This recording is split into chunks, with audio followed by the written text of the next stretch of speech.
आज का पहला प्रश्न है कि ब्रिटिश भारत में मौजूद देशी रियासतों के संदर्भ में चैम्बर ऑफ प्रिंसेस यानी नयन मंडल से संबंधित निम्नलिखित कथनों पर विचार करें। ठीक है, पहला है कि नयन मंडल की स्थापना 1858 में वायसराय लॉर्ड कैनिंग के आदेश के द्वारा पारित की गई थी। और दूसरा है मंडल का राज्यों के आंतरिक मामलों में कोई हस्तक्षेप नहीं था। और तीसरा है मंडल के गठन के उद्देश्य से भारतीय राज्यों को 3 श्रेणियों में विभाजित किया गया था। तो कौन सा कथन जो है वो सही है? 1 और 2, 2 और 3, 1 और 3 और 1 2 3। तो जो इसका सही जो आंसर है वो आपका है बी ऑप्शन। ठीक है, तो इसका सही जो आंसर है वो आपका है बी ऑप्शन। ठीक है, 2 और 3, दूसरा और तीसरा जो है वो सही है, क्योंकि द चैम्बर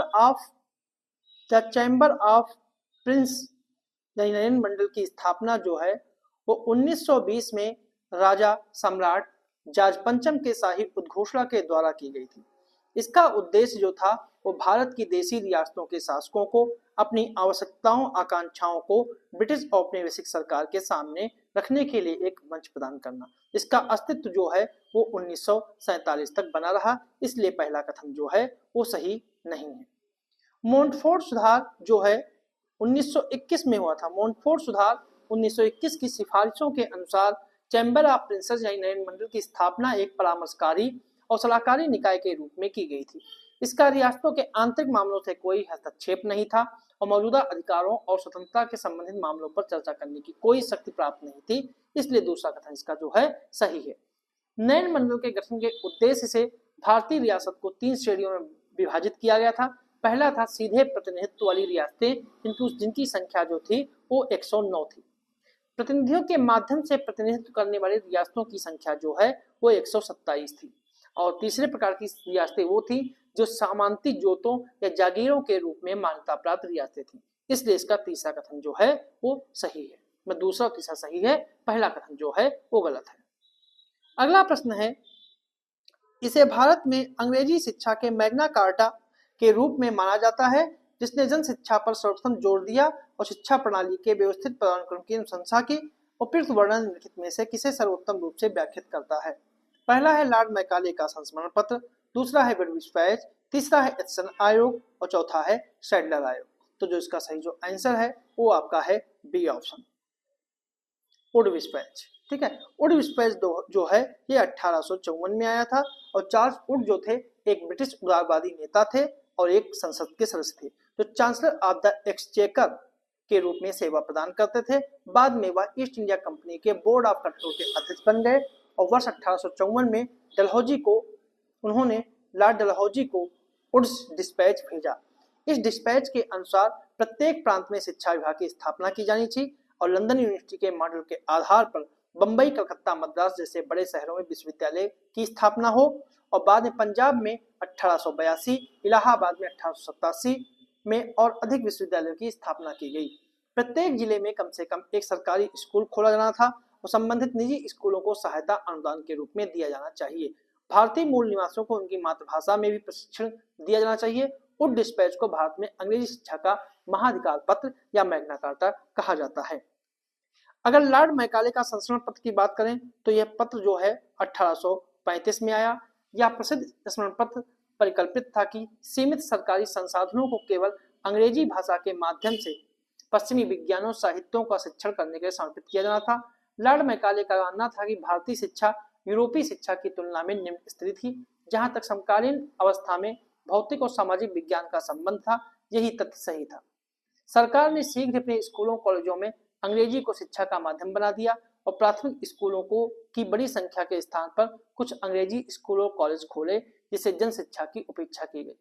अंग्रेजों ने उच्च और मध्यम वर्गों के छोटे से अनुभाग को शिक्षित करने और इस प्रकार का ऐसा वर्ग निर्मित करने की योजना बनाई जो रक्त और रंग से भारतीय हो, किंतु रुचि, राय, नैतिक मान्यता और विचारों के दृष्टि से अंग्रेज हो, जो सरकार के और जनता के बीच द्विभाषीय के रूप में कार्य करे और स्थानिक भाषाओं को समृद्ध करे, ताकि पश्चिमी विज्ञान और साहित्य का ज्ञान जन सामान्य तक पहुंच सके। इसी ही अधोमुखी निस्यंदन सिद्धांत यानी डाउनवर्ड फिल्ट्रेशन थ्योरी कहा जाता है। अगर हम बात करें एडिसन आयोग की, एडिसन आयोग जो है ये 1886 में आया और इसे सर चार्ल्स उम्फे स्टॉर्न एडिसन की अध्यक्षता में गठित किया गया था। इसका उद्देश्य लोक सेवा में उच्च और अधिक व्यापक रोजगार के लिए भारतीयों की दावेदारी की पूर्ति करने के लिए एक योजना को निर्मित करना था। अगर सैडलर आयोग की बात करें तो सैडलर आयोग जो है वो 1917 में आया था। इस आयोग का प्रमुख उद्देश्य जो था वो विश्वविद्यालयों को माध्यमिक शिक्षा के भार से मुक्त करना था ताकि वे पूर्ण रूप से उच्च शिक्षा के क्षेत्र पर ध्यान केंद्रित कर सकें। इसके परिणाम स्वरूप ही प्रांतों में माध्यमिक शिक्षा परिषद का निर्माण हुआ और संयुक्त प्रांत में ऐसी पहली परिषद बनाई गई। माध्यमिक शिक्षा को विश्वविद्यालय शिक्षा से अलग कर दिया गया था और विश्वविद्यालय में प्रवेश का स्तर उन्नत कर माध्यमिक स्तर से उच्चतर माध्यमिक स्तर कर दिया गया। सैडलर आयोग ने उच्चतर माध्यमिक कॉलेजों में शिक्षा के माध्यम के रूप में मातृभाषा के प्रयोग की अनुशंसा की और शिक्षा को प्रांतीय विषय बना दिया गया। अगला प्रश्न है, सविनय अवज्ञा के संदर्भ में निम्नलिखित कथनों पर विचार कीजिए। पहला है, नमक यात्रा अहमदाबाद के साबरमती आश्रम से शुरू होकर दांडी में समाप्त हुआ और नमक यात्रा में कोई भी महिला स्वयंसेविका शामिल नहीं थी। जिसमें कौन सा कथन सही है? केवल एक, केवल दो, दोनों या फिर दोनों नहीं। जो इसका सही जो आंसर है वो आपका है सी ऑप्शन, दोनों। इसके दोनों कथन जो हैं वो पूर्णतया सही हैं, क्योंकि गांधी जी ने अपनी प्रसिद्ध यात्रा दांडी यात्रा जो है वो सविनय अवज्ञा आंदोलन के साथ ही शुरू हुई थी। यह यात्रा 12 मार्च 1930 से शुरू होकर 6 अप्रैल 1930 को समाप्त हुई। रोचक बात इसमें यह है कि वास्तविक यात्रा में एक भी महिला को शामिल नहीं किया गया था। उन्होंने अहमदाबाद के साबरमती आश्रम से तटी गांव दांडी तक यात्रा करने के लिए 71 स्वयंसेवकों को चुना था, लेकिन इनमें एक भी महिला नहीं थी। सरोजिनी नायडू दांडी में स्वयंसेवक के रूप में शामिल हुई थी और वे नमक सत्याग्रह में गिरफ्तार होने वाली पहली महिला भी थी, लेकिन वह दांडी यात्रा के लिए चयनित 71 प्रारंभिक स्वयंसेवकों में शामिल नहीं थी। इसलिए पहला कथन और दूसरा कथन दोनों कथन जो हैं वो सही हैं। माना जाता है कि कांग्रेस की कमला देवी चट्टोपाध्याय और सरोजिनी नायडू जैसी महिलाओं ने इस यात्रा में महिलाओं को शामिल न करने के बारे में गांधी जी से शिकायत की, जिसके बाद दांडी यात्रा पूरा करने के कुछ दिन के भीतर गांधी जी ने सविनय अवज्ञा में आंदोलन में भाग लेने के लिए महिलाओं को आवाहित किया। 10 अप्रैल 1930 को यंग इंडिया में छपे to the women of India नामक वक्तव्य में महात्मा गांधी ने महिलाओं को आंदोलन में सक्रिय रूप से भाग लेने के लिए आवाहित किया और लिखा कि महिलाओं से शराब और विदेशी कपड़ों की दुकानों पर धरना देने के लिए भी कहा गया और गांधी जी की प्रबल इच्छा थी कि सविनय अवज्ञा आंदोलन में भारत का विशाल जनसमूह शामिल हो। साथ ही उन्होंने यह भी इच्छा व्यक्त की कि आंदोलन ना तो हिंसक हो न ही उसके नियंत्रण से बाहर हो। ठीक है, और जिस दिन गांधी जी ने दांडी में नमक बनाया था उसी दिन सरोजिनी नायडू ने धसना साल्ट वर्क्स में विरोध का प्रदर्शन का नेतृत्व किया और इसके अलावा कमला देवी चट्टोपाध्याय के नेतृत्व में कुछ महिलाओं के अन्य समूहों ने चौपाटी समुद्र पर नमक बनाने की यात्रा प्रारंभ की थी। अगला प्रश्न है, वर्नाक्यूलर प्रेस एक्ट के संदर्भ में निम्नलिखित कथनों में विचार कीजिए। पहला है कि इसने भारतीय भाषा के अखबार के विरुद्ध निर्देशित किया गया था और दूसरा है यह सरकार को लगता है कि कोई अखबार राजद्रोहात्मक सामग्री प्रकाशित कर रहा है तो इस एक्ट में अखबार के प्रिंटिंग प्रेस और उससे जुड़ी अन्य सामग्रियों को जब्त करने का प्रावधान था। और तीसरा है कि इसे 1881 में लॉर्ड लिटन के द्वारा निरस्त कर दिया गया था। तो इनमें कौन सा कथन जो है वो सही है? केवल एक और दो और तीन और 1, 2, 3। तो इसका सही जो आंसर है वो आपका है बी ऑप्शन, 1 और 2। पहला और दूसरा जो है सही है, तीसरा कथन जो है वो गलत है। 1870 के दशक में भारतीय समाचार पत्र मजबूती से अपनी पैठ बनाने लगे थे। इन समाचार पत्रों में लॉर्ड लिटन के प्रशासन की विशेष रूप कर 1876-77 के अकाल पीड़ितों के प्रति सरकार के अमानवीय व्यवहार की आलोचना की गई थी, जिसके परिणाम स्वरूप सरकार ने भारतीय भाषा के समाचार पत्रों पर कठोर कार्रवाई करने का निर्णय लिया। ऐसा इसलिए किया गया कि अब इन समाचार पत्रों की पैठ केवल मध्यम वर्ग तक पाठकों तक नहीं रह गई थी, जो उसने संपूर्ण भारत की जनता को अपनी पैठ बना ली थी। 1878 में वर्नाक्यूलर प्रेस एक्ट को भारतीय भाषा के समाचार पत्रों के विरुद्ध निर्देशित किया गया था। इस एक्ट की परिकल्पना बहुत गोपनीय ढंग से की गई थी और इसे शाही विधान परिषद की एक ही बैठक में पारित कर दिया गया था, इसलिए पहला कथन जो है वो सही है। ठीक है, इस एक्ट में प्रावधान यह था कि यदि सरकार को लगता है कि कोई अखबार राजद्रोहात्मक सामग्री प्रकाशित कर रहा है या सरकारी चेतावनियों का उल्लंघन कर रहा है तो सरकार उस प्रिंटिंग प्रेस, अखबार और जुड़ी अन्य सामग्री को जब्त कर सकती है। इसलिए इसका दूसरा कथन जो है वो सही है। भारतीय राष्ट्रवादियों ने इस एक्ट का विरोध किया। इस मुद्दे पर कलकत्ता के टाउन हॉल में एक विशाल सभा आयोजित की गई और किसी सार्वजनिक मुद्दे को लेकर पहला सबसे बड़ा विरोध प्रदर्शन था। यह एक्ट के विरुद्ध भारतीय प्रेस और दूसरे अन्य संगठनों ने भी संघर्ष किया, जिसके परिणाम स्वरूप 1881 में लॉर्ड रिपन ने इस कानून को वापस ले लिया, जबकि तीसरे ऑप्शन में लिखा है लॉर्ड लिटन। इसलिए यह कथन जो है, तीसरा कथन जो है वो गलत है। अगला प्रश्न है, वर्धा बुनियादी शिक्षा योजना के संदर्भ में निम्नलिखित कथनों पर विचार करें।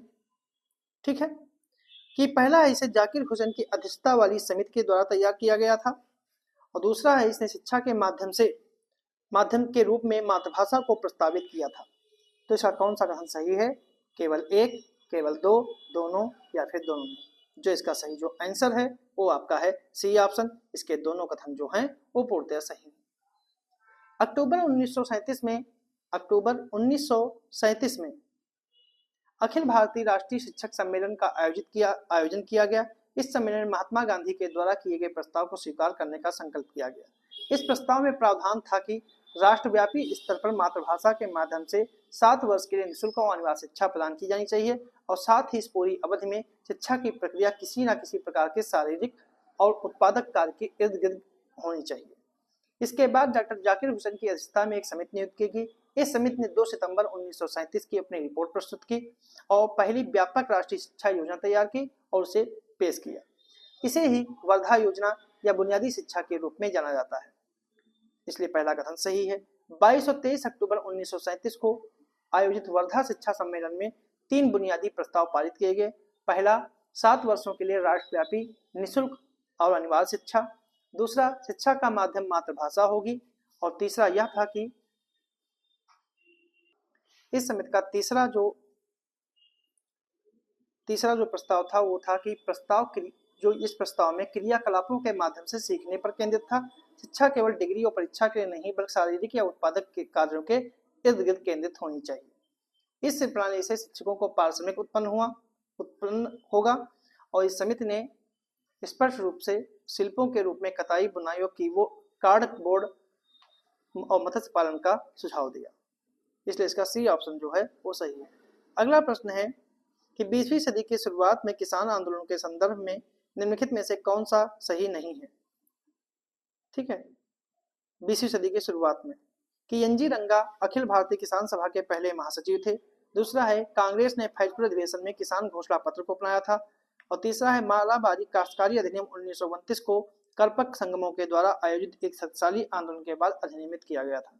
और चौथा है बिहार में बकास्त भूमि की बहाली किसान सभा और कांग्रेस मंत्रालय के बीच विवाद का एक प्रमुख मुद्दा बन गई थी।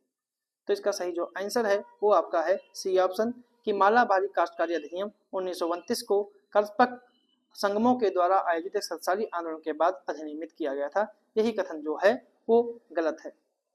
ठीक है, यही कथन जो है गलत है, क्योंकि कल्पक संगमों ने 1929 के मालाबारी अधिनियम सुधार के लिए शक्तिशाली अभियान चलाया था, लेकिन इसे पारित जो है 6 नवंबर 1938 को किया गया था।